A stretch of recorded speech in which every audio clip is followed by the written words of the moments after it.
Welcome to the Elaborate Topics podcast, where we focus on lab-specific strategies for medical laboratory professionals. We're proud to be the healthcare detectives that work behind the scenes to get the results needed to influence medical decisions. Let's grow together and jump right into the lab. Welcome, friends, to another episode of Elaborate Topics. I am your leadership mentor and coach, Tywauna Wilson, for this episode. And guess what? I have an amazing guest with me today, which I am super excited about. Our amazing guest is Miss Eve Brunson. Hi, Eve. How are you? Great, Tywauna. How are you? I am well. I am excited to have you here in the studio with us. It has been a long time coming. Yes, it has. Listening audience, I actually met Eve at the ASCP annual meeting a few years ago. And so on this show, we always talk about networking and meeting new people. And Eve is one of those laboratorians that I was fortunate enough to meet. Let me tell you, you'll see it in the show notes, but she has so many initials and credentials behind her name, I can't even say them all. But I call it alphabet soup. But she does hold a Master's of Science and an MBA. She is an MLS, ASCP, and an SBB. She's passionate about the medical lab science community. She's an educator. In 2017, she founded Qmedix, the first and only full-service workforce development firm dedicated to medical laboratory professionals, which we will get into some of the amazing training that her organization offers. Her career spans over 30 plus years of progressive experience as a medical laboratory scientist, blood bank specialist, reference lab supervisor, director of leadership development for federal employees, staff college administrator for the FDA, SBB Program Director, Workforce Development Director of a corporate university of a federal agency. Listen, Eve has done a lot of things in a lot of different environments. So this lady definitely knows what she is talking about. And then just to give you a little bit about her firm, Qmedix, it offers products that includes her Beyond the Bench series that's devoted to leveraging your ASCP credentials and other STEM and non-STEM career funnels from scientist to supervisor, her leadership management in the movie series, as well as some of her ASCP, MLT, and MLS certification bootcamp courses. So listen, Eve is somebody you need to make sure that you connect with. I know that was a mouthful for me, but Eve, tell the listeners more so about who you are and your journey, and why do you do what you do today as it relates to laboratory medicine? Absolutely. Well, first, I'm humbled to be on the program, and I want to thank you, Tywauna, for reaching out to me at ASCP. As busy as we are as medical professionals, sometimes it takes a while for us to get out, because we have so much work to do in the office and the lab. So one of the things I will say is generally with this webinar and with your hosting, it's really important for us to connect and remain connected to each other. One of the things that I will tell you about is that I am crazy about the lab. And I feel like the medical laboratory sciences is the most versatile and one of the most amazing STEM opportunities as it relates to a career. There are so many things that we can do leveraging and using the information and the knowledge that we have. And I would go so far to say that we have really only touched a little bit of it. One of the things that I thought about, especially as I've seen the saga of Theranos say with Elizabeth Holmes, and it just boggles my mind a little bit how that scenario actually played out the way it did, because we know as medical laboratory scientists that a lot of the stuff that she was saying could not possibly happen, right? But because there was no one like us at the table, and there was no one like us in that sphere of influence when everything was happening, that was the fraud was able to perpetuate itself. Where here you have a company that's worth billions of dollars, but generally the technology doesn't work. We could have told her, right? We could have told her, say, hey, wait a minute, this is not going to work. But I think for me, that really brought home that we need to be at the table. And the only way we can get a seat at the table is that we're going to have to branch out. As much as I love the lab, as much as I love blood banking, I realized early in my career that I had to take what I've learned and the knowledge and this amazing profession, and I had to be a committee of one and apply for some of those jobs where it didn't really call for a laboratorian, but it called for the science that I knew. And when I walked into that opportunity and I was able to share, because a lot of people who have interviewed me for positions outside the lab have no idea what a clinical laboratory scientist is. They have no idea what a medical technologist is. When I say I'm a blood banker, they look at me like, well, you mean what? Chase? I mean, what do you do? And so I've taken it upon myself, because I'm a natural teacher, and I have a natural inclination for instruction. I found myself having to educate people about what I do, and I've had the opportunity to educate with passion. And I think that's one of the things that has propelled me through my career and has awarded me to have some amazing seats, even at the upper echelons of federal agencies, is because I bring the passion, and I'm passionate about the clinical laboratory sciences and what we provide, but also I want to show everyone else what an amazing profession this is. And that has always been my calling. For me, with the establishment of Qmedix, I wanted to do that in my own way. And so that's one of the reasons why I founded Qmedix, is because I wanted to continue to push our industry. Yes, we diagnose. Yes, we work in the lab, but our training and our knowledge goes so much far beyond just running tests.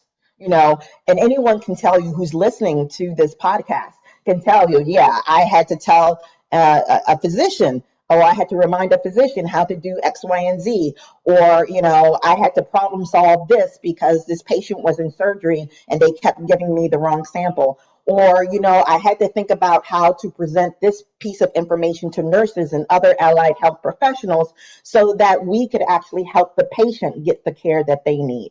So while we're not directly related, we don't see the patient every day. I think that one of the callings that we have, especially now, since there are so many unique threats to our profession, we need to be louder, and we need to not be afraid to share who we are, what we are, and the value that we provide to the overall patient care team. Because without us, there would be no diagnosis. Without us, sometimes there would be no treatment. 80% of all of the diagnoses that physicians make with their patients, they originate in the laboratory. That is huge. And so moving forward, one of the things that has really propelled me in my career is just being able to explain what I do and being proud of what I do, and inviting people on a journey to learn what we do so that they can have that same appreciation for us as well. Absolutely. And you can definitely tell that you are passionate about the laboratory. You can hear it in your voice. And it does make a difference when you are talking with colleagues and friends of the laboratory. How you talk about what you do and how you present what you do will make a difference on the hearer of your word. So I'm glad that you have that passion for our beloved industry, and you Absolutely. and you have taken that passion and been able to continue to train and lead others, which is awesome. We are faced at a critical time with we have shortages of lab professionals, and we are using alternate pathways and getting people that maybe don't have a traditional laboratory background in the industry. Can you talk to us about your ideals for career expansion for laboratory professionals? And what exactly does that look like? Because this seems to be the big question for, seems like any organization that you talk to. How do we combat the shortage? How do we get people interested in the field? Where do we start? How do we get people engaged and retained in the industry? So I'm interested to hear your thoughts about it. Absolutely. And Tawana, this is the elephant in the room. You know, this is, everyone is talking about it. Everybody is, well, people may not be really talking about it directly, but I can tell you that as a faculty member of an MLT program recently, it is something that faculty struggles with.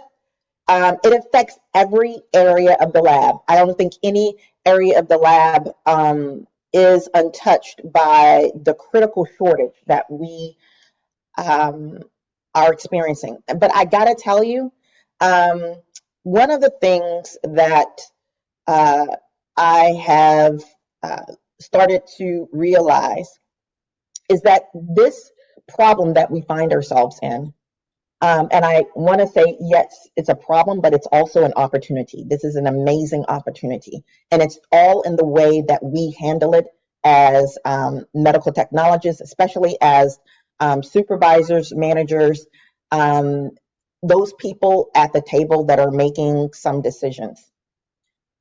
So when I came into the field about 30 years ago, the problem at that time, we still had a recognition problem.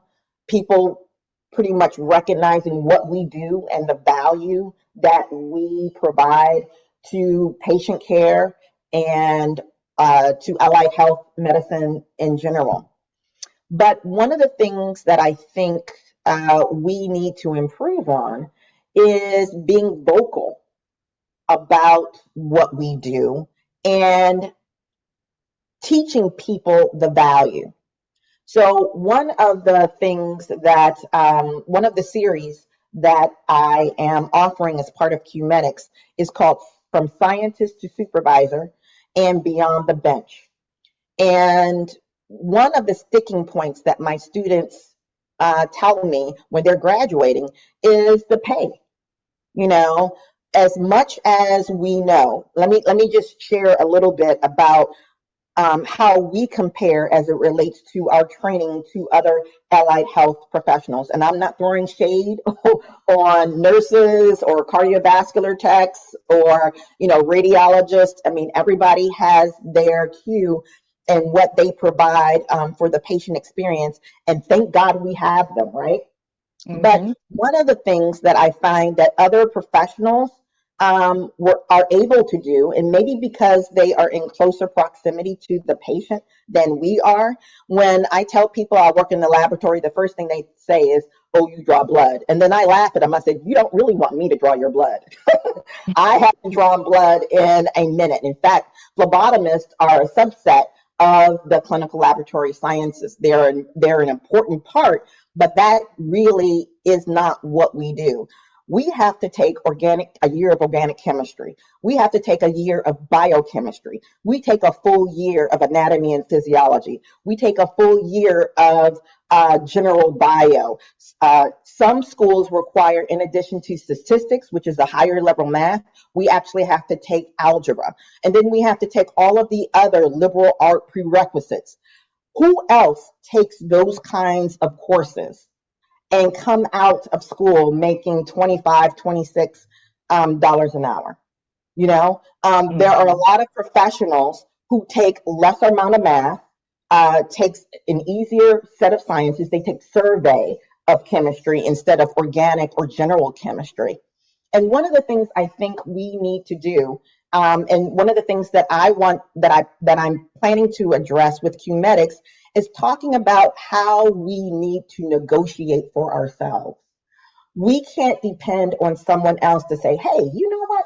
Those people in the lab, they work really hard, and do you realize how much training they have and the certifications they have to go through and the quality assurance that is required? And, can you understand CLIA 88 and the Food and Drug Cosmetic Act and, the Public Service Health Act and all of these things that actually impact our daily life and how we do our job? We need to be able to know how to negotiate our worth. And I think we have, over the years, have accepted what has been given to us instead of us demanding what we deserve. And one of the reasons why I wanted to start Qmedix is because what I saw in my students, what I imparted in my students, I would like to share with everyone in the laboratory industry. And this is this. When you go up for a job and you feel like you deserve an X amount of salary, in addition to showing your new employer what kind of value you bring, you have to be firm and you have to know how to negotiate that interaction. And one of the things that I worked with my students with when I was in MLT faculty is how to say no, how to get up and walk away. And during my career, I've actually had to do that. There were a couple of jobs in my career where I felt that after they found out what I could do for the job, they lowballed me. And I had to make a decision. And anytime that you're negotiating for a job and you say, that salary is too low for me, or I was expecting more salary based upon X, Y, and Z, you always put yourself out there that your employer may say, nope, I'm not going to do that. But I got to say, in both times that I negotiated assertively for myself and for my worth, that the employer, after looking at all the evidence, decided, yep, she's worth that. And as a result, gave me what I asked for. So at this point, we're at a critical stage in our identity, but I think we're also at a critical stage because a lot of students who come into the field, they leave after a couple years because the workload is too high, and they feel like they're not being recognized or monetized in a way that they can support their family on 40 hours a week. There's some students I know that are working 2 jobs because they have educational loans they have to pay off. And school was expensive and they have living expenses. I know some students are looking to travel. They actually went straight into becoming a traveling tech because that's where the most money is. But here's the thing, no one can really travel forever. There comes a point in time where you want to put down roots, right? It looks good sometimes, but for the most part, people like stability. And so our reliance on other ways to get people into the lab, I think, is short term. I think we need to look long term and see how we can make the lab more attractive to high schoolers, bringing them into the lab. I know there's a lot of programs where there is a high school to associate's degree pipeline where high schoolers can actually come in, take their prerequisites, spend some time working on their associate's degree, and by the time they graduate from high school, they also have an associate's degree. That would be amazing if we could actually figure out how to do that for the MLT field. That would be getting out of school at 18 years old and already be established as a laboratory scientist working in patient care. You know, how cool is that? And so I'm hoping that with a lot of things that are happening in education, that everyone, it's not just the supervisors, it's not just the laboratory directors, it's not just the pathologists, but every laboratory scientist, whether they're associates, MLT, phlebotomist, or even the specialist, will take it upon themselves to say, hey, you know what? This responsibility starts and ends with me. I'm going to share how I made it through. And guess what? I am going to demand the salary and the work environment that I need so that I can be a not so much a mentor, but someone that others can look up to say, hey, I like how she's working. I like the job that she's in or he's in, and I want to be like them. That's where I want to see us go. I want to see, 17-year-olds, 15-year-olds saying, hey, my aunt is a medical laboratory scientist, and I love how passionate she is, and she shows me some really cool stuff about science. I want to be like her when I grow up. And look, she can support her family. She can do all these wonderful things. Her workforce, her work-life balance is great. I think that's some of the things that we need to work on. Are we there yet? No, but I also think there's a lot of opportunity to get us there. Yeah, I think you mentioned a lot of great points, especially that advocacy part of us advocating for ourselves first. I do get that a lot when people reach out to me in regards to pay and inequities and looking at other professions and how we kind of stack out against some of those other professions. I also get a lot of questions from laboratorians about career opportunities. They often feel that it's limited in scope. And can you share with the listeners a little bit about your thoughts on career development and finding a job that you love? Because most people tend to think they get in this field, they go in a traditional hospital laboratory, they work first, second, or third shift in, blood bank or as a generalist or in micro. And that's all that they feel that this profession offers. And we both know that there are plenty of opportunities available in this field. But what are your thoughts about it, especially as you work with students who are just entering the field? Well, Tywauna, you asked the $1 million question. Because one of the things that I share with students and some of my clients that I work with is that, like everyone else, I thought the same thing. What you said is exactly what I thought. And I realized about 2 years after I graduated with my MLS, because I actually went through a 2+2 program. So I received my certification as an MLT first, and during my second year of college, and then I returned to school to finish my MLS degree. And one of the lectures that I start off with my students, and I actually am starting a series called Beyond the Bench, where we take a look at other jobs outside of the lab and looking at how we can leverage our MLS and our MLT certification to actually gain those opportunities. I tell the story. I'm going to share 2 stories. I tell the story of myself when I was working as a blood banker and just recently got my SBB, and I wanted to figure out what was next. One of the things I knew is that I didn't see myself 10, 15 years still working in the laboratory. And it's not because laboratory work is bad.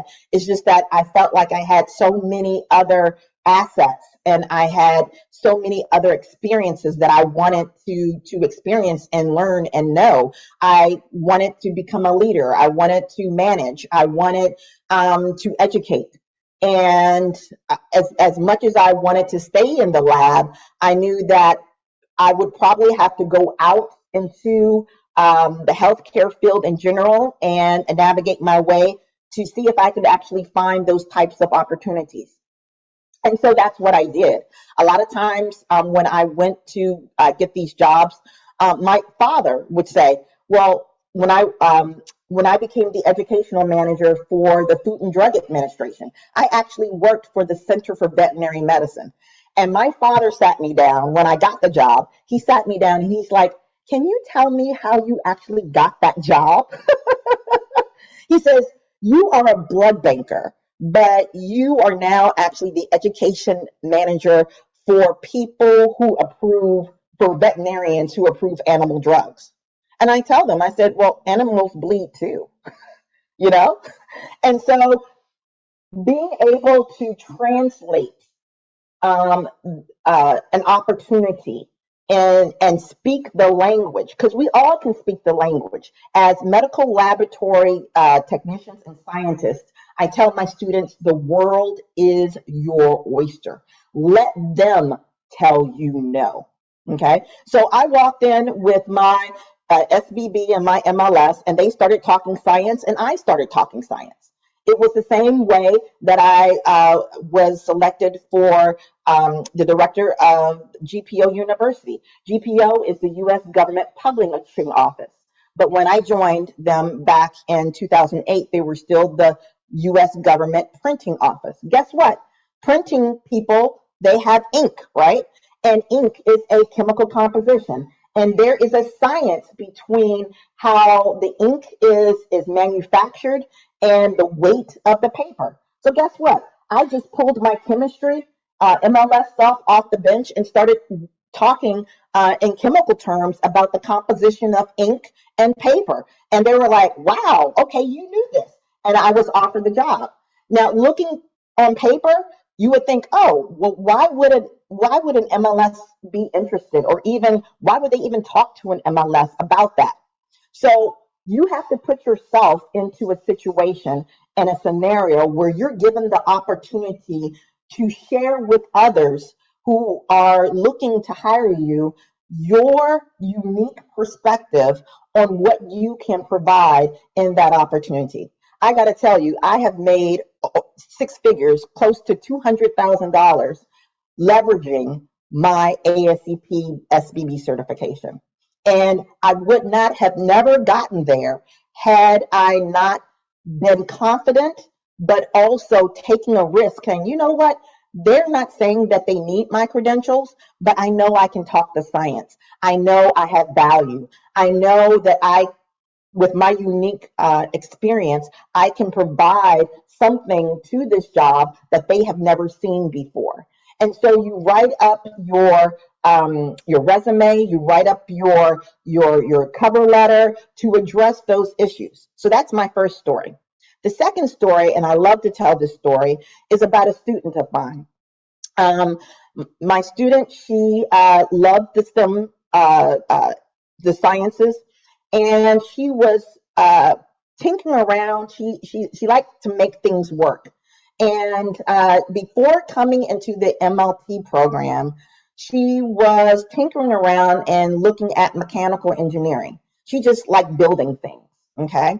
And she was a minority, and so the reason why she came into the MLT program is because her family was kind of pressuring her, because they were like, well, you know, you're a woman of color. No one really is going to hire you as a mechanical engineer. Plus, it's going to take so much schooling. So why don't you see if you can find something to do really quickly so you can start making money for her family, right? And she came to me as a student, very shy about her capability, but also just feeling a little bit of depression, anxiety, but also not feeling very confident in herself. So after 2 years, toward the end of her time with me, where she was graduating and about to take her MLT exam, I gave this lecture about the world is your oyster, and telling my students, apply for the job and let the employer tell you no. Never cancel yourself out of a job. Well, guess what?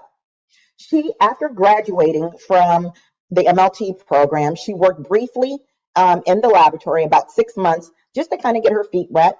But the longing for mechanical engineering still was with her. She saw a job for the U.S. Patent and Trademark Office. And while she didn't have a degree as a mechanical engineer, she had a lot of credits. And so she remembered what I told her about the world being your oyster and letting someone else tell you no, never cancel yourself out of a job. And she applied for it, not thinking anything about it. But guess what?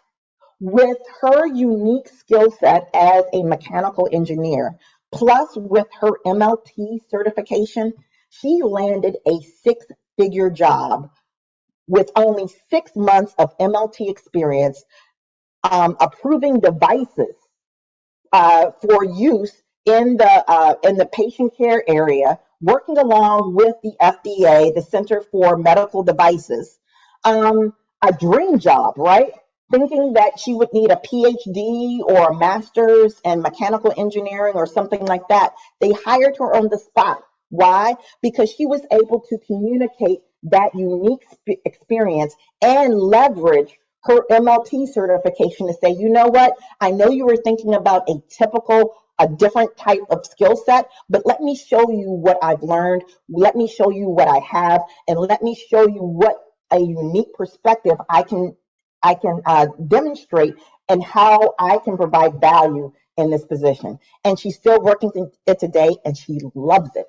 That's a story that just gives me goosebumps, because here it is. You have someone who was unsure about what they knew, and then you attach this wonderful STEM drenched, patient care centered profession. You marry it together, and you come up with something so unique that when you explain it in the right way to employers, they are lapping it up. And I think that's what we need to do. So beyond the bench is actually looking at that. I'm pulling down jobs from Indeed and Glassdoor and all of these other networking sites, and I'm actually teasing out little pieces of job requirements that speak directly to laboratory scientists that people don't even, that others in the field wouldn't even look to twice, and thinking that, oh, I can't do that. Yes, you can. The science that you know and the certification that you have make you even more qualified to have this job over someone else. And once people see that, it blows their mind, because they're like, all of these jobs I could have been applying for and creating this unique, beautiful career. And I told myself no, because I put myself in the box. Let's get out of the box and let's move beyond the bench. The world is too big, and the world is changing quickly. Technology is out there, and we have a unique opportunity to grab hold to these new exciting careers, especially in big pharma and biotech. Pharma loves us. I was talking to the vice president of AstraZeneca not too long ago. They love medical laboratory scientists. Why? Because we come in already knowing how to pipette. We already come in knowing how to validate machines and knowing the importance of QC and safety and all of that. They don't have to teach that to us. They have to teach that to the postdocs. They don't have to teach that to us. And so, we need to just broaden our horizon and move beyond the bench. So Beyond the Bench series is coming soon, and we'll talk about how to get plugged in, but definitely that is something that I feel very passionate about, and we need to move further past the conventional cookie cutter paths that others have led the way. And we need to actually craft our own. And it's very easy to do once we get outside of ourselves and take a look and really understand the pearl that we have to offer the healthcare industry. Absolutely. I love those stories. And I think that's powerful that you are talking with your students about there are other opportunities. I've mentioned this before on this show and probably at several talks that I've done. But if it wasn't for an early mentor while I was still in school doing my clinicals that told me that a degree in medical laboratory science is versatile and it will open up many doors. And what she told me is that don't be limited to just what you see. With this degree, you can do more than working in a hospital laboratory, doing what you see today. And that nugget that she poured into me early on allowed me to know, and there's nothing wrong with working in a hospital if that's Absolutely. what you want to do for your whole career. But it was that nugget that she gave me early on that let me know that I could do anything. And so I know in a previous role for me, I was the director of a mobile diagnostics program where our primary service line was screening mammography. And at the time that I got that opportunity, it was one of those things they were looking for somebody that was had radiology experience by background, had started a program from the ground up before. And I knew my worth, I knew my value, I knew my skills, and I was able to bring something to the table that they didn't even know that they were looking for. And so having that unique opportunity to start up a mobile diagnostics program from the ground up, and I had never had a mammogram before. So Wow, that's amazing. so to That's be able amazing. to be able to go into that industry where, I was taking services to where women work and lived, uh, was something that was amazing. But I could have counted myself out, as you talked about earlier, because I didn't have the radiology. But as you talked about earlier, I did know what skills that I had and the value that I could bring. So I think that was important that you mentioned that. While we definitely like for people to be, in the hospital and help on that front, I think also allowing medical laboratory professionals the opportunity to benefit in different areas, I think is equally as important. You said it perfectly. I totally agree. Absolutely. Yep. Yep. And and because the Tawana, when we started, well, let me just say me. When we started out, some years ago, uh, there was, I don't want to say there wasn't technology, but technology was different. Everything now is infused with technology, and with AI happening, I mean, that's really huge. And with all of the diagnostics that we're using now has totally blown me away. I would have never have imagined that we would be using something like MALDI-TOF to identify, bacteria, right? I mean, the science behind that is just, to me, still mind-boggling. But at the same time, because the science and the technology is moving so fast, I think there is a unique opportunity, especially for this generation and the previous generation. And I don't want to say Gen Zs or Gen Ys because I get mixed up. But for those coming into the field, because they're so comfortable with technology, there are a lot of jobs that are bleeding. And what I mean by bleeding, they're not just standard cookie cutter, typical jobs. These jobs require a unique skill set to be comfortable with tech, to be comfortable with, molecular biology, to be comfortable with, AI and a lot of other things that are happening. And I know for the older generation, it causes a little bit of anxiety. But I think that in order for us to get to the point where we can have a career that is fulfilling for us, we have to embrace what's happening now. And what's happening now is everything is being infused with technology, and we have to be comfortable with technology. And if that means taking a course in cybersecurity, LIS systems need cybersecurity, more than anything. We just heard recently about a hospital that was under, a ransom attack.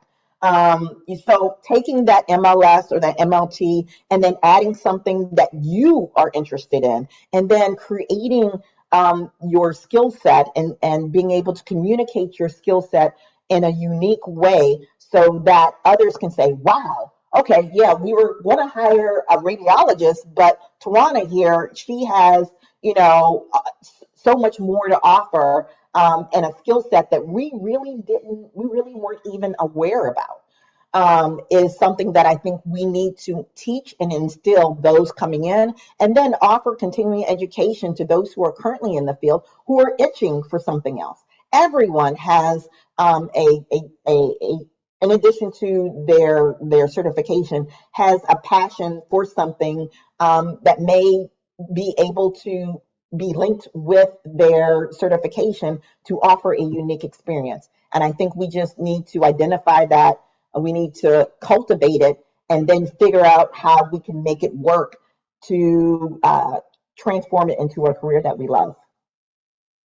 Yes, absolutely.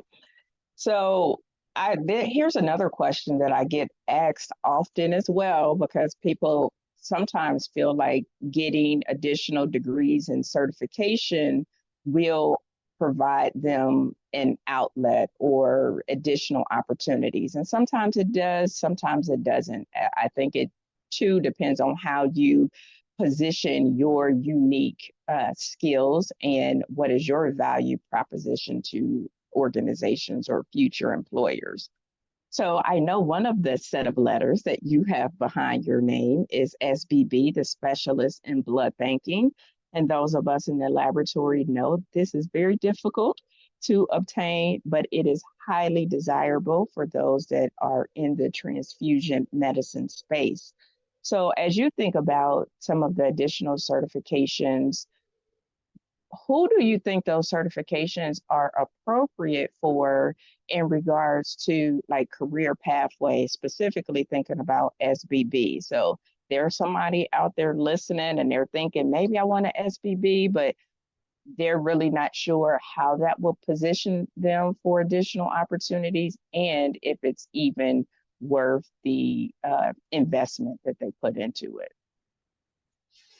Absolutely. So let me just tell you another story about how I became an SBB. When I was in MLT and MLS school, I struggled. I struggled badly. And here's the thing: I didn't come into college thinking I was going to struggle. I was the valedictorian of my 8th grade class.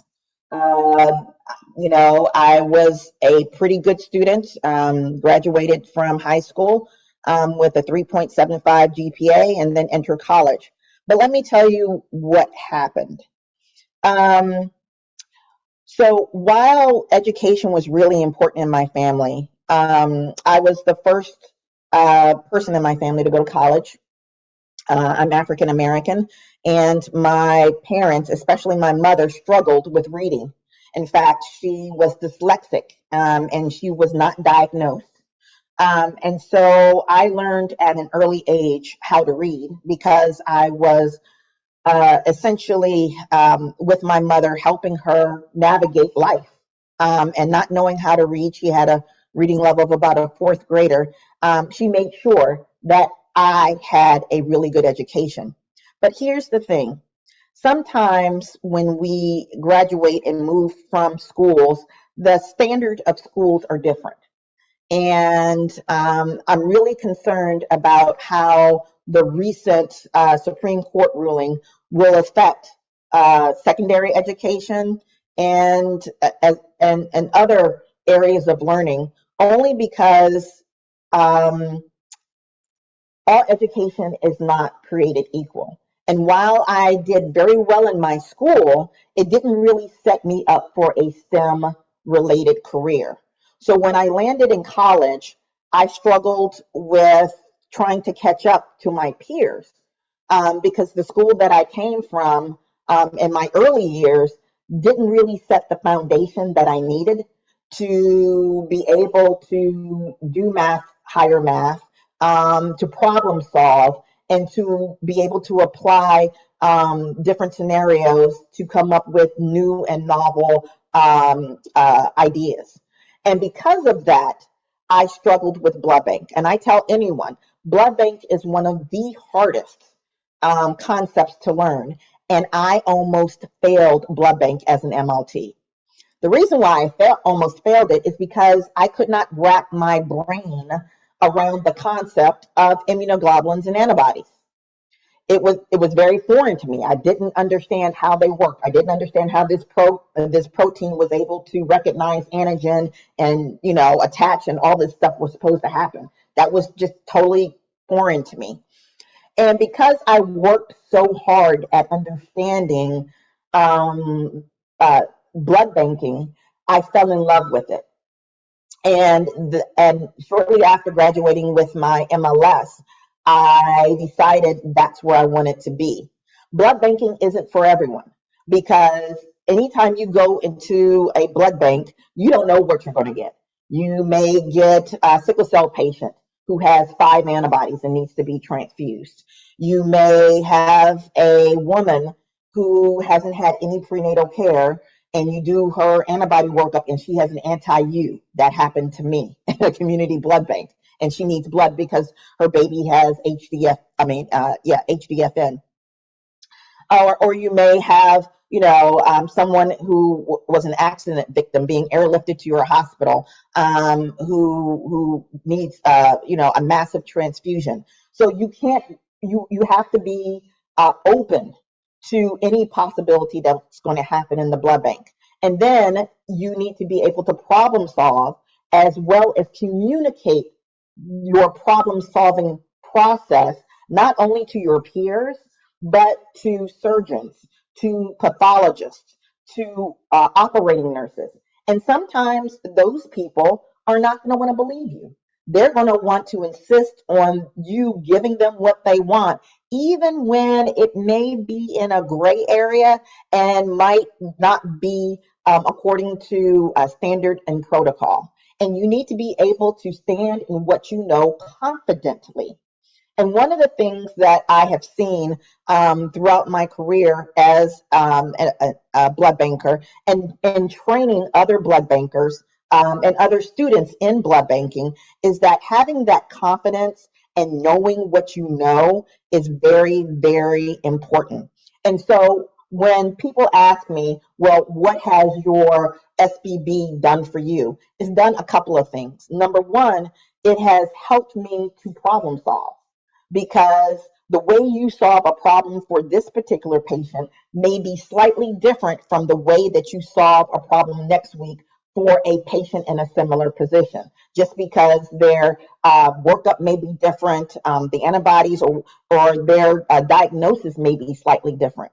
So one of the things that my SBB has afforded me is being able to stand and be able to converse and be able to persuade people who have more education than me, that are above me as far as my employer, and being able to say, you know what, this is what I can do. This is what the standards say. This is what the patient is presented with, and these are my options. And because I want to provide the best patient care, what you're asking me to do, I cannot do. I cannot issue this blood without testing it. I cannot give you a filter because you didn't want to do X, Y, and Z.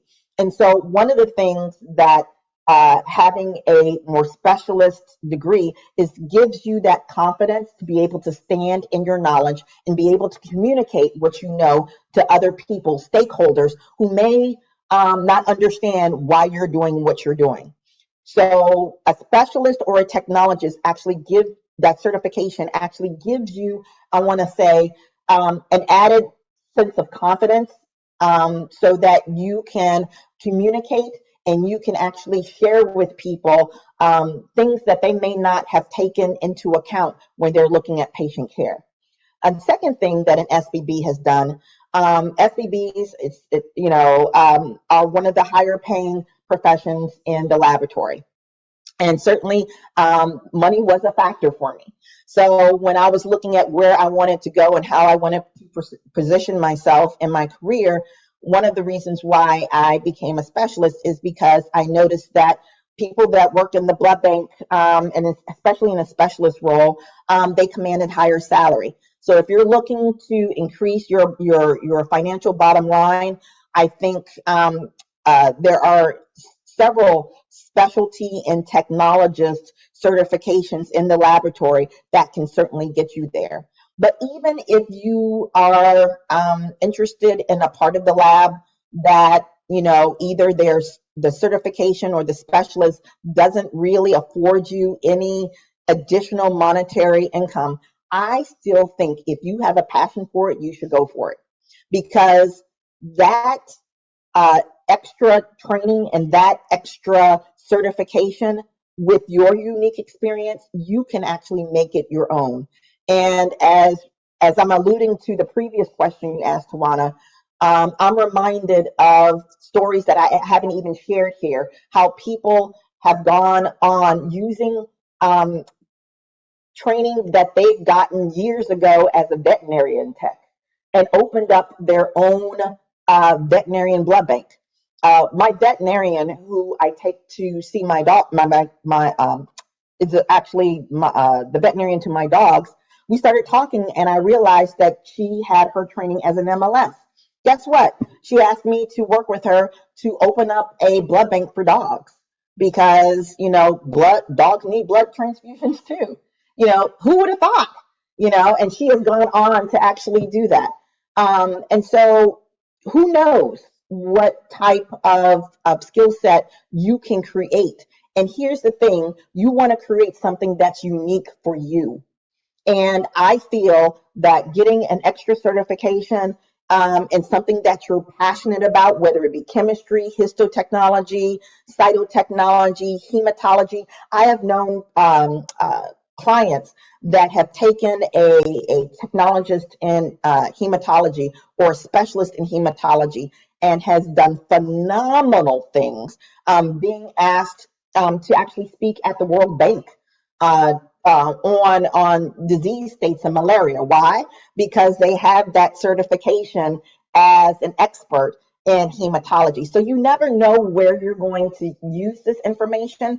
But I think if you have a passion for it, if that's what gets you up in the morning, if that is what you want to do, and you may not want to do it all the time in the laboratory, but if you're constantly thinking about a particular area in the lab and you have a natural inclination to do it, absolutely, I think you need to go for it. And then on the other side of getting that certification, figuring out how you can leverage that along with your additional skill set to make it work for you. You have no idea. The world certainly is your oyster.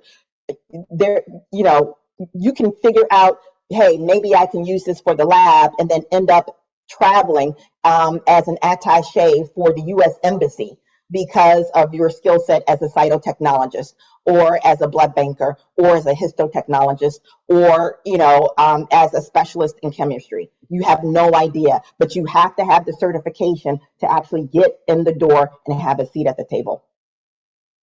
That's a good point. And I think that's a good background and good examples of how you are able to leverage that and make it work for you. I love that you talked about, making the career field work for you and not necessarily following what you think is the model that you should follow. So our time is almost coming to a close. And of course, I could talk with you all day. Absolutely. But unfortunately, we don't have all day to talk. So as we get ready to wrap up, I do want the listeners to know how to get and stay connected with you. But I also want them to know about some of your programs? So I know that you have your Leadership at the Movies series that you do that will be coming up, but I want them to get connected with you and understand some of your innovative programs and how they could, get involved in some of those courses and those next steps, those skills and qualities that you all are teaching in the programs as well. Absolutely, absolutely. We're Qmedix. My firm is called Qmedix, and you can reach us online at www.qmedix, and that's qmedix.org. You can email me directly at professor.eve@qmedix.org. I'm also on Instagram at Qmedix. I'm also on LinkedIn, hashtag or /Eve Brunson. And Qmedix, or you can actually hit Qmedix's Facebook page. And we are going to be posting a lot of our future offerings. Right now, we're looking at getting ready to ramp up Leadership in the Movies, where we actually look at movies that you have watched for entertainment over the years, and we're going to be looking at drawing out some of the leadership principles that you, Tywauna, and others throughout the field have mentioned as far as having leadership traits. Everyone, I think, has some sort of leadership value, but we don't necessarily know how to translate that value. And I think movies offers a unique view in seeing someone else use those leadership traits and then taking what we see in the movies, extrapolating that, kind of repackaging that so that we can actually use that same leadership trait and those leadership characteristics in our daily interaction with others. That includes project management at the movies.